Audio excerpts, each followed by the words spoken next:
Are we doing a good evening or what? We are now. Good evening and welcome to Slightly Sauced. My name is John. Let's get a clean one. Oh, fuck off. That's a good start. I like that.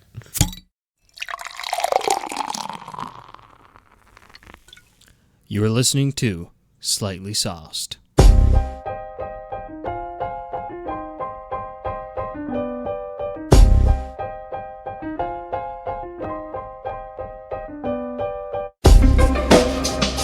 Good evening and welcome to Slightly Sauced. I'm Jake. I'm John. I'm Tyler. And this is, shit, we haven't done one of these in, 2 years now? God damn. I think it's about a year, right? It was January, kind of 2016, where everything sort of slowed down. I guess our last episode was December 15th, 2014. 2014? Oh, wow. Dude. It's now December 31st, 2016 when we're recording this, so it has been 2 years. Wow. That's something. 2 years later, after 200 episodes with the big group, we're back. Let's see if any of you jerks are still subscribed. Where's Ernie? What do you think the likelihood of that is, that anyone's actually still subscribed to the pod? Oh, I'm sure people have it like in their iTunes and stuff. I mean, if their iTunes hasn't updated 20 times since then and nuked their library.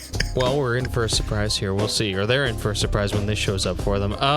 If you were a listener to the old show, you might remember that we used to do a group of like 6 people in a roundtable discussion. This is effectively the same, but with less people, because fuck those people. It's difficult to get people together on, the day before the new year and such. It is. So I'm sure we hope to have a better audience or a better group of collaborators in future. Not to say that we're not awesome. Yeah, I'm sure we'll have a kind of a rotation of guests on the show. Likely.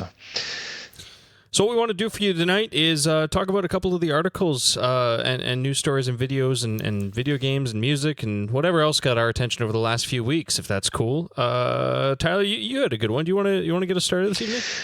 Well, I don't know if it's a good one, but I will read you this ridiculous news article, and I put news in quotation marks there because I'm not entirely sure this is a legitimate source. What is the source? It's the Mirror in the UK. So whether or not that's a tabloid, I don't know. But this headline is ridiculous, so I figured I just assume that everything that comes out of the UK is a tabloid. Is that not accurate? Yeah, like, do they not do articles about Harry and William and all the royalty in all those newspapers? And didn't they invent the Huffington Post? That's the biggest rag there is, so... Well, this one might give it a run for its money. So the headline of the article here is: Woman claims possessed salad dressing caused 2,000 pounds worth of damage to her home. 2 million would be even more ridiculous, I suppose. Hang on, pounds as in money, right? Yes. And possessed salad dressing? A woman claims to have been attacked by her salad dressing. Divil McLean was hoping to rustle up some dinner when the bottle, which he says was possessed, exploded. Quote, I heard pop, pop, pop. I looked up. It was possessed. It was going crazy. It was shooting up in the air to the side, McLean told Fox 19.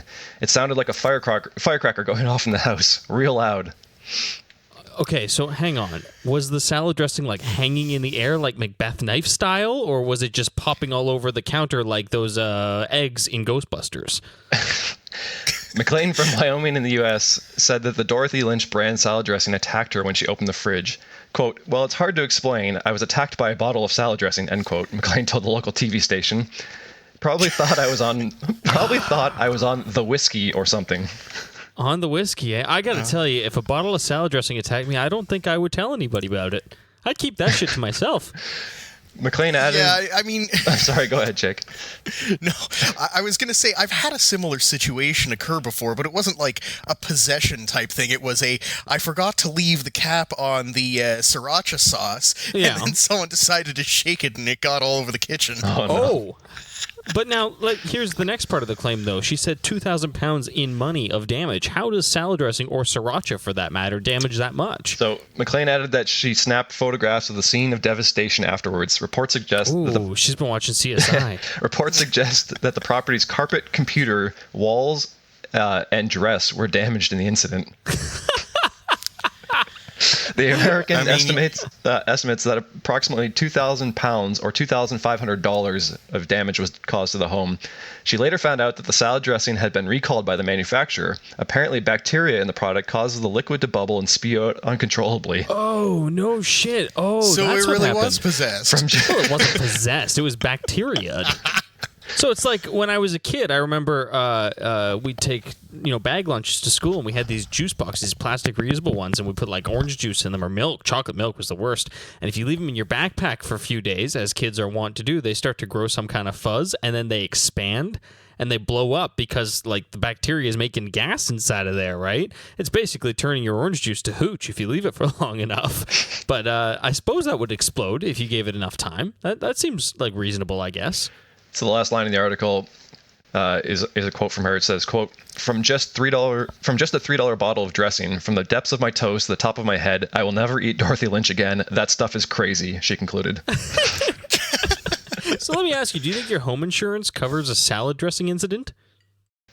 Is that an act of God? Is that why she's claiming it's possessed, maybe?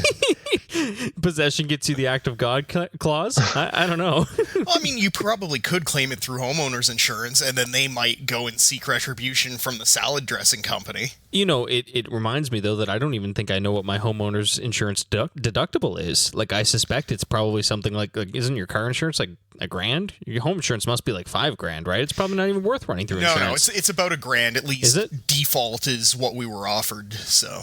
Yeah, I can't imagine that's even, worth it. But I also don't think I would talk to the news. Who the fuck has that happen to them and then calls up their local news? Hey, you know what just happened to me? Like, you call the news when you shit your pants, too? Maybe there is no too? insurance, right? Maybe that's what it is. You get the article in the news, and then maybe the company says, all right, well, stop talking about it, and we'll give you $2,500 to shut up. Oh, she's looking for the shut up money. Hey, shut up in your face. Here's some money. Well, those salad dressing companies, they really don't like to see bad press about themselves. Yeah, I mean, if it was weird. something else, like if it was with Jake there with something spicy, I mean, that could have been dangerous, especially if it got in you. Yeah, what if you got the sriracha eye. in your eye? Yeah. Permanent blindness, man. That's dangerous stuff. That makes you wonder, though, do you think hot pepper companies or like hot sauce companies are liable for anything? Like, if you buy one of those stupid like ghost pepper hot sauces, what if you destroy your insides with those things? Because I'm sure you could perforate your bowels or something with enough hot sauce. Are they liable for any of that, or is that on you because you misused it? I think that's for a court to decide. Kind of like the Canyonero. And what's considered misuse of hot sauce? Like, how much do you have to chug? Your Honor, my boys and I, we were hitting the beers, and one of them dared me to chug the bottle, and you can't say no to a dare. After all, you got to defend your masculineness, and so I went to town, and now I've got a perforated asshole. I want some money. I mean, if you're willing to stand up in front of a judge and discuss your perforated asshole, then maybe you do. Then maybe you do deserve some money. This woman called the local news claiming that salad dressing attacked her. I think somebody would do that. There's someone out there who's willing to take that stand. All right, so an article that I picked up out of, I think it was Hacker Newsletter, which is like a digest of stuff from Hacker News that comes out once a week, pointed to this article by, the author's name is Quinn Dunkey. Her website is Blondie Hacks, and it's called Furiosa's Cat Feeder, as in the... what's that movie, Mad Max style Furiosa. So what happened is this woman bought a automated cat feeder, and the cat figured out how to reach its paw inside the machine and actuate the conveyor belt in order to get fed when it shouldn't have been. So the article goes into this whole story about how they had to secure the machine to a table, and then that didn't work. The cat was like picking it up and dropping it to get food out of it. So eventually they ended up, this woman ended up creating a scrap metal box and then welding it together around the outside of this cat feeder. And with this like copper lip. You'll have to take a look at the photos. I assume they'll be in the show notes, but it did apparently work for the cat, but the end of the article was, you might say I've won this battle. However, I just spent 20 hours armor plating a cat feeder. I think we know who's really in control here, don't we? I read this article, and it's genius. Ty, I don't know if you saw this thing.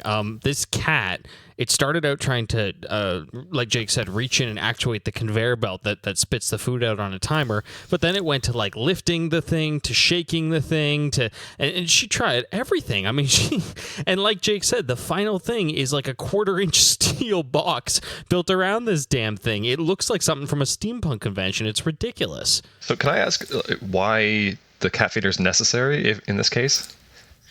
I think it's a shop cat. Is that what she said? That she wanted to save herself? The argument was that she's not always home necessarily on time to give the cat its dry food for dinner. So what you do with the automated cat feeder is you program it once a day or twice a day. It dispenses the correct amount for the cat, and then you're all good. It doesn't matter. And that way you don't have a cat, say, meowing and waking up the neighbors. There are other reasons for an automatic cat feeder as well. Like, I mean, I've got 2 cats, and sometimes the idea of not associating food with humans is considered to be a good thing, especially if they're very needy animals.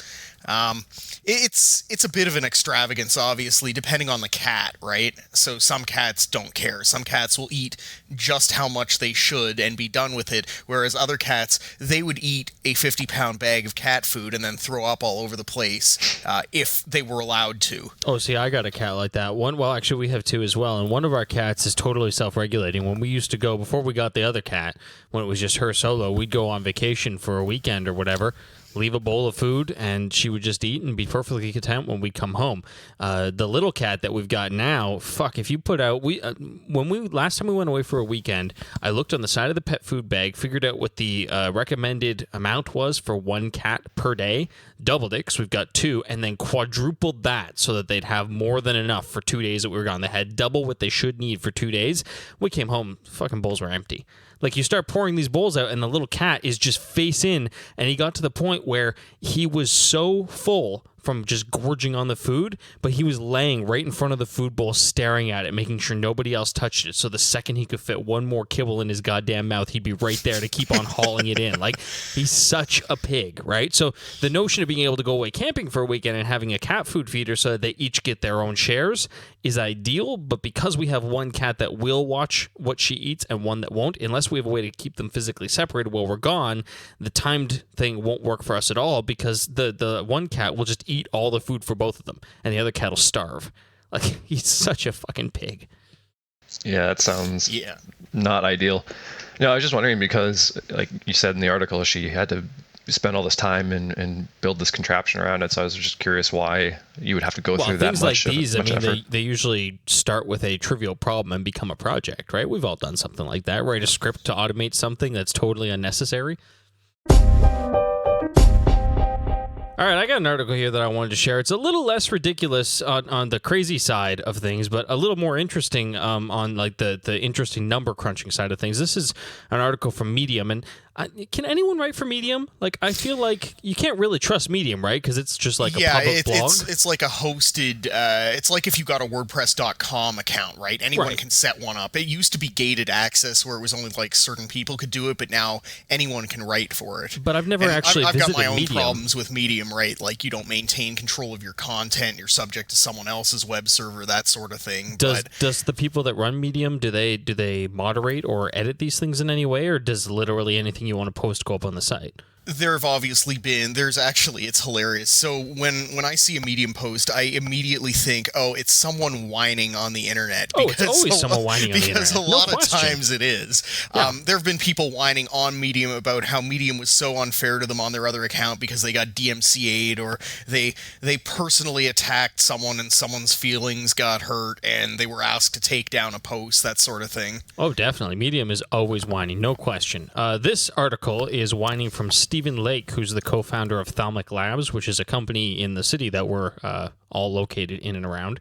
And the article is called Debunking the Myth of Higher Pay in Silicon Valley. So the reason I like this article is because this guy is debunking the myth of higher pay in Silicon Valley, and he does so by throwing numbers at the problem. And I appreciate a good number crunch. So basically what this guy is saying, and I think that what this guy is saying is that for people who are in the sort of STEM industries, computer science in particular, programmers, which is what Thalmec is usually looking to hire, or hardware designers or that kind of thing, there's a feeling that if they leave the area that they happen to have been born and educated in to go to Silicon Valley, they can make significantly more money. And everyone talks about this, right? You can be exposed to the big companies, Google and Facebook and all the others, Apple and everybody else, and you can make tons of cash there. But this guy breaks down the numbers in a way that kind of makes it look like that's not actually the case. Now, he's obviously biased because he's the co-founder of a local company that's trying to hire good engineers locally, so he's competing against people being sort of drained to Silicon Valley. But he says in the intro of the article that his company actually started up a branch in the San Francisco Bay Area so that they had hiring potential and the ability to capture some of that talent in that area. But, local companies have been complaining about brain drain for a long time. The bottom line that this guy makes, or the bottom line point that this guy makes here, is that starting salary for a new STEM graduate, computer science, hardware, that sort of thing, in the area that we live in, the southwestern Ontario area, is around $65,000 on average right now, which is significantly higher than it was when I started in the industry. He said that same grad, though, can expect to make about $140,000 Canadian if they're working in the Bay Area. So that's more than double, and you'd think that would be good. But then he breaks this down in like an Excel document that he shares and breaks it down into monthly earnings, and then takes out groceries, restaurant, if you go out for dinner 2 times a week or whatever, utilities, entertainment, your approximate expenses, your cost of living. Cost of living is insane. He says that a 1-bedroom apartment in San Francisco on average is worth $4,470 a month, while that same apartment can be had for about $994 a month here in southwestern Ontario. And he claims that those 2 engineers, one making 65,000 Canadian in southwestern Ontario, and one making 140,000 Canadian in the Bay Area, will actually come out earning similar amounts, but over the course of the year, the Bay Area engineer will take home $3,000 less than the southwestern Ontario engineer, which is absolutely crazy when you see these numbers broken down to me. It's nuts. Yeah, I mean, it's not necessarily just a Silicon Valley problem as well. Like, I know the other brain drain target that has been mentioned with a number of the local industries is Seattle and the Seattle area in Washington. So I'd be interested to see how that actually compares, because again, the folks that are Amazon, Microsoft, some of the other large tech companies in that area of the world, they would be making 140, 150K Canadian to start, right? Oh, I absolutely agree. That's yeah. not unusual to see. But I'm wondering if the cost of living there is any more reasonable, because we've all known that the Bay Area, Silicon Valley, it's the housing in particular. Well, I'm not necessarily sure about $4,470 a month for a single bedroom apartment. That's insanity. That's a little bit higher than what I've seen, though, too, right? Well, like, to I've add seen, an anecdote to that, yeah. I have a friend who's working in the Bay Area that I used to work with here in KW, and he says that he's paying $4,000 a month for his rent. So Yeah, and I don't doubt that. I mean, right, like, I'm sure you could live in a shittier area and pay Certainly. like $2,500, but still, that sounds absurd to us. The other thing about Seattle in particular is it's probably not as expensive as San Francisco. But if you look at what's going on in like Vancouver, which is not that far away, like Vancouver is an expensive city.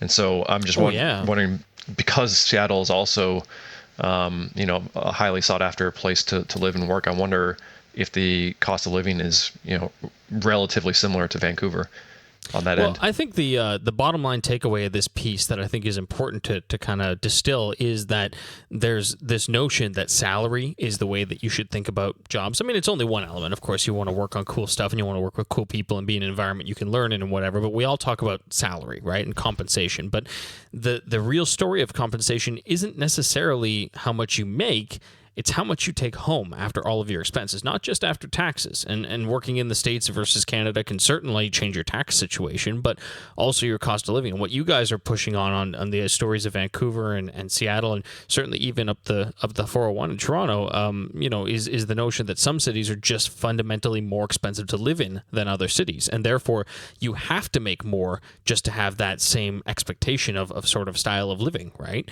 And that's something that we don't talk about, is the notion of what your net take home will be as opposed to what your initial compensation is. And I think that's a really important story. Yeah, I don't even think net take home is the right measurement. I think what you actually need to look at is your net buying power in the area after taxes and after expenses, because that'll tell you, what level of lifestyle you can live at the end of the day. Like if you go, for example, we do a lot of work in Texas, and Texas is a relatively inexpensive place to live. And so depending on, if you made the same amount of money in Texas, let's say that you did here, odds are you're going to have a much larger property, much lower food cost, the ability to do much more in a place. Obviously Texas is a massive state, so I'm not still being a little generic. Like, there's going to be cities within Texas that are more expensive. It depends on what city that you're living in, right? Yeah, like sure. Austin is more expensive than DFW and stuff like that, right? But I mean, even you take another, like a Midwestern state or anything, like any of these so-called flyover states that people often forget about, right? Like the cost of living in places like that is so much lower than a lot of the other places that we're familiar with, that you could make half as much there and still have the same net buying power at the end of the day. Yeah, and that's sort of what this guy gets at, but not as in-depth as you're talking about. He calls it real earnings is the word that he uses for it, and he's talking about your salary after taxes, after basically eating, rent, utilities, that kind of stuff. It's like your basic budgeting, right? And he calls that bottom line number your real earnings, but it's your net or your profit or your buying power, whatever you want to call it. That's the number that I think that you have to keep an eye on when you're contemplating whether it would be better to work in a different place. Sure. I also think that he's cherry picking some of the examples here. Oh, he's totally biased. Especially he's a guy who's trying to hire engineers locally, right? Yeah, especially when it comes to things like entertainment or eating out. I mean, what if your idea of eating out is going to McDonald's, right? Like, obviously, your cost is going to be significantly different than going to a 5-star restaurant in San Francisco. But although, that's the case, right? I mean, he definitely, I don't think he makes it too much different, right? So he claims here in his numbers, his breakdown, he says that if you're eating out, restaurant dinner, 2 people, 2 times a week, he estimates that at $104 Canadian here in Southwestern Ontario, which I think is pretty reasonable. That's $50 for 2 people. That's not a nice place. That's like going to Eastside Mario's or, Outback or whatever. That's not going to the Keg, right? He says that the same thing would cost you $150 USD in the Bay Area, or $201 Canadian, depending on your exchange rate at the given time, right? So I don't know how accurate that is, but it seems reasonable. It doesn't seem like he's choosing outlandish 5-star restaurants is what I'm getting at. Yeah, I'm actually really curious about that, because the last time I was down in San Francisco in, the Embarcadero area, actually, which is, a fairly, I would say stuff around there is fairly expensive.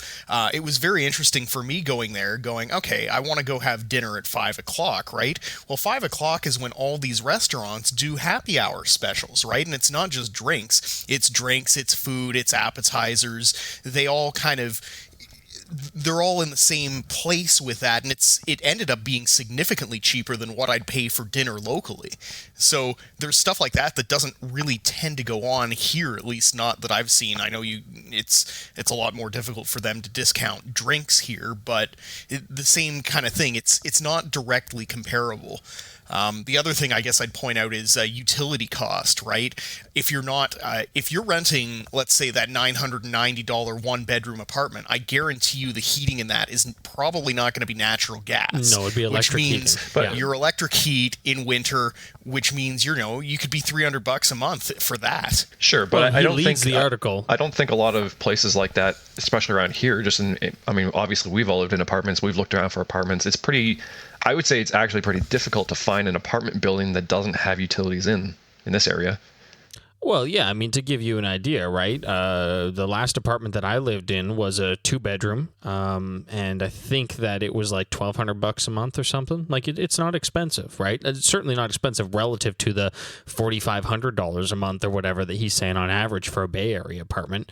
Now, I think that the friend that I was referencing who said that they were paying that for their rental, I believe he's in a house situation similar to what you're in, Ty. So those numbers are probably a little more comparable than, like I think that friend is paying around $4,000 a month but has multiple bedrooms. So it's a little bit less than this guy is saying. But still, it's still really expensive. The other thing I guess would be interesting to know. I mean, obviously in this comparison piece, he's assuming that the people are going to live there and work there forever. Yes. So it would be interesting to see, I guess the scenario where someone goes to Silicon Valley, works there for 10 years. Sure, you may take home a certain amount of money less each year, but assuming the exchange rate stays consistent, when you cash it in, if you then move home, you're going to get a bit of a windfall coming back here as well. Yeah, if you move at the right time. The other question is, can you, in terms of cost of living, can you afford to get out of the renter cycle in Silicon Valley and eventually buy a home? I know that that's a big concern for people. I don't think you can. Right. Like in our part of the world, that's a big concern for people our age now is, can I afford to buy a home? But people who are in this line of work, the sort of computer sciencey people, at least in this part of the world, are among all the part of my friend group that really can afford to save up for a few years and make that, pull the trigger on a home purchase. I don't know that those same people can do that in Silicon Valley because it's just that much more expensive. So there's that, if but I also can't ever get out of the renting cycle, then you're actually worse off long term, arguably. Well, that's a whole different discussion that we can certainly whether or not have. a mortgage is a good idea, yeah, we should have that at some point. But I would just say that I don't think that that's necessarily the expectation in Silicon Valley or Vancouver, or now to maybe to a greater extent in the last couple of years in Toronto. Agreed. Where housing prices, because of the way that they are, people are deciding to rent now. Oh, you're not working towards buying a home. You're not even necessarily working towards, I think, what you're saying on a broader scale is staying in that city. Maybe as a young person, you go there, you work your balls off for a few years, and then you move back to a quieter spot where you enjoy that windfall and get sort of an easier job after you've built your resume, right? Because there's all kinds of things that come with working at one of those big tech startups that maybe isn't conducive necessarily to starting a family and having an optimal work-life balance later in life. All right, well, I think that's about it for us tonight. Thanks for listening, I guess, right? Thanks for listening. Appreciate it. Hopefully our comeback tour is filled with delights. And long-lived, too. I mean, can we get another 200 episodes? What do you think? I can't believe challenge. that we did 200 episodes in how many years? 4 years of doing it or something? That's pretty fucking consistent. That's fairly impressive. Not bad. Yeah, it wasn't bad. We'll see if we can pull that again. In the meantime, if you want to see more from us, or if you want to check out some of that back catalog, head over to SlightlySauced.com. That's where we'll post this and where all the other stuff is still available for your listening pleasure. If you want to get in touch with us, don't. There's a Facebook page somewhere. There's a subreddit. You can find them if you Google around, or just leave a comment over on the website. Thanks very much for tuning in, and have a week, month, year. Whenever we see you, we'll see you. Cheers.